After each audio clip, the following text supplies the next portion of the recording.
প্রথমত ব্রাত্য বসু ওই সময় গ্রেপ্তার করে তার চেক করা উচিত ছিল সে গাঁজা খেয়েছে না মদ খেয়েছে, কি অবস্থা ছিল, চিন্ডু খেয়েছে না উইস্কি খেয়েছে। তো কখনো প্রকৃতস্থ অবস্থা থাকলে ছাত্রদের উপর গাড়ি চালানোর নির্দেশ দিল, ব্যক্তি করে ছাত্রদের উপর গাড়ি চালানোর নির্দেশ দিল, প্রকৃতস্থ ছিল না।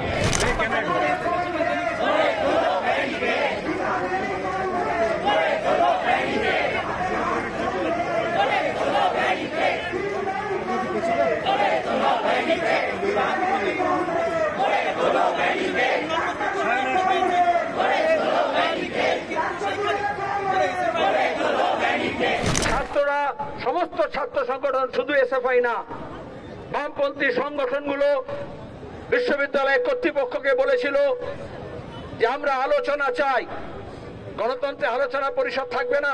মন্ত্রীর এত দম্ভ, কিসের দম্ভ? তিনি কেন আলোচনা করলেন না? তিনি কেন স্মারকলিপি নিলেন না? ছাত্ররা কি বলেছিল?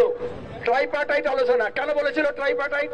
কারণ বিশ্ববিদ্যালয় কর্তৃপক্ষ বলে আমরা তো ইলেকশন করতে চাই, কিন্তু শিক্ষা দপ্তরের অনুমতি নেই, সরকারের অনুমতি নেই। তাহলে কে মিথ্যে বলছে? বিশ্ববিদ্যালয়ের উপাচার্য না উচ্চ শিক্ষা দপ্তর? দুধ কা দুধ পানি কা পানি হয়ে যেত। দ্বিপাক্ষিক বৈঠক হতো ছাত্র, সরকার এবং বিশ্ববিদ্যালয় কর্তৃপক্ষ, কিন্তু ওরা রাজি হলেন না। কি কথা বলবেন? কথা বলার মুখ আছে? নাটকে ডায়লগ করতে পারেন, সিনেমায় অভিনয় করতে পারেন, স্ক্রিপ্ট লিখতে পারেন, মন্ত্রী হয়ে ছাত্রদের সম্মুখীন হতে পারেন না। তারপরে কলকাতা, উত্তর 24 পরগনা, দক্ষিণ 24 পরগনা বিস্তীর্ণ অঞ্চল থেকে টিএমসি গুন্ডা, মস্তান, তাদেরকে জড়ো করা হয়েছিল। ছাত্র যখন বলল কথা বলবো, তখন তাদের উপর হামলা করা হলো, বোতল ছুড়লো। আসলে মদন কল্যাণের লোকেরা বোতল ছাড়া আর কি ছুড়বে? ওদের কাছে বোতল সবসময় রেডিমেড থাকে। পুলিশ গাড়ির মালিককে প্রথমে ধরেনি, কারণ তাহলে নেশার সামগ্রী, নেশার জিনিস সব পাওয়া যাবে। তৃণমূল থাকলে নেশার জিনিস থাকবে না, তা তো হতে পারে না। এজন্য গাড়িটাকে ছেড়ে দিল। এই পুলিশ কমিশনারকে জানতে হবে তার আগের পুলিশ কমিশনারের কি পরিণতি হয়েছিল। আরজিকর কাণ্ডে সরকারের দালালি করতে গিয়ে কলকাতার মানুষ তাকে বাধ্য করেছে কলকাতার পুলিশ কমিশনারের পদ থেকে অপসারণ করতে। আজকে যাদবপুর বিশ্ববিদ্যালয়েও আরজিকরের থ্রেড কালচারের ছায়া দেখছি। আমরা এখানে এই যাদবপুর থানার সামনে দাঁড়িয়ে বলে যাচ্ছি, একজন ছাত্রের উপরে যদি হামলা হয় তাহলে গোটা বাংলায় আগুন জ্বলবে। আগুন আগুন নিয়ে খেলবেন না। আর থানাকে বলছি, আইন শৃঙ্খলা রক্ষা করা আপনার দায়িত্ব। মিথ্যা মামলা করেছেন, যে ইন্দ্রানুজ আহত হয়েছে, হাসপাতালে বেডে শুয়ে আছে, তার জবানবন্দি নিলেন না, কারণ ডিসি সাউথ বলেছেন জবানবন্দি নেবেন না।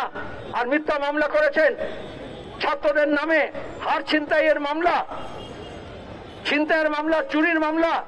আসলে এই থানাগুলো তৃণমূলের সঙ্গে ওঠা বসা করতে করতে এই চুরি ছিনতাই ছাড়া আর কিছু বোঝে না, ওটা ছাড়া অন্য কোনো ধারা জানে না। যাদবপুর বিশ্ববিদ্যালয়ের ছাত্ররা একা নয়, আমি নিজে এই বিশ্ববিদ্যালয়ে পড়েছি এবং তার জন্য গর্ববোধ করি। আজকে যে সমস্ত এই ছাগল, গরু, গাধাগুলো যাদবপুর বিশ্ববিদ্যালয় নিয়ে, তার ছাত্র নিয়ে আর শিক্ষা নিয়ে কথা বলছে, আগে বিশ্ববিদ্যালয়ে ঢোকার যোগ্যতা অর্জন করতে হয়, তারপরে বিশ্ববিদ্যালয় নিয়ে কথা বলতে হয়। যত চোর, জোচ্চোর, লাফাঙ্গা, লুটেরা, তোলাবাজরা আজকে বড় বড় কথা বলছে।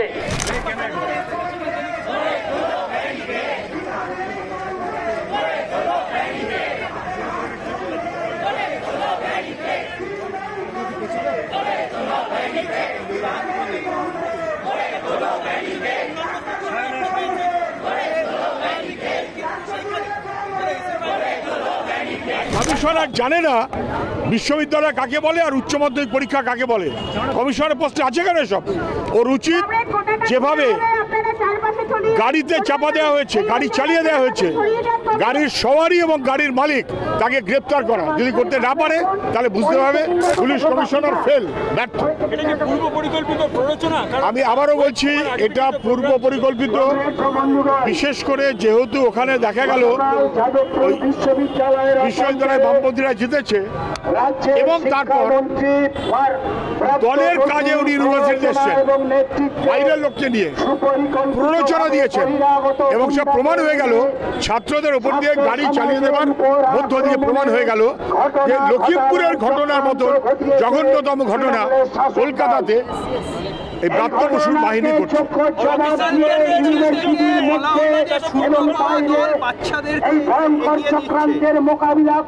দেখুন, কে 0 পাবে আর কে 100 পাবে আবার ভবিষ্যতে দেখা যাবে। এখন তো মুখ্যমন্ত্রী বলতে শুরু করেছেন যে ভোটার লিস্টে ভুতুরে, ওই ভুতুরে ভোটার লিস্টেই ওরা ভোট দিতেছে, ভুতুরে ভোটার লিস্টেই ওরা মুখ্যমন্ত্রী হয়েছে, খেয়াল রাখা যাবে।